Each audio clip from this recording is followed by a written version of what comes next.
ভগবানের নামে আমাদের কতটুকু ভরসা?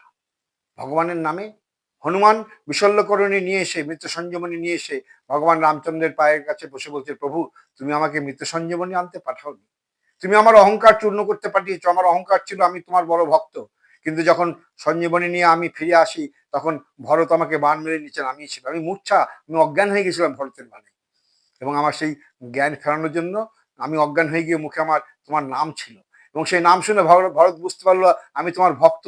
তখন ভরত কি করলো জানো? সে মৃত সঞ্জীবনীও আনেনি, সে বিশল্যকরণীও আনেনি, শুধু আমার কানের কাছে নিয়ে তোমার নাম করলো, কানের কাছে গিয়ে তোমার নাম করলো। এবং ভরত বলল, হে প্রভু, হে প্রভু, আমি যদি তোমার চরণ আশ্রয় করে থাকি, আমি যদি তোমাকে শ্রদ্ধার সঙ্গে নিষ্ঠার সঙ্গে ভালোবেসে থাকি, তোমার নামকে যদি আমি আমার আশ্রয় মনে করি, তাহলে এই বানর এখনই সুস্থ হয়ে উঠুক। এবং এই কথা বলার সঙ্গে সঙ্গে আমি সুস্থ হয়ে উঠলাম।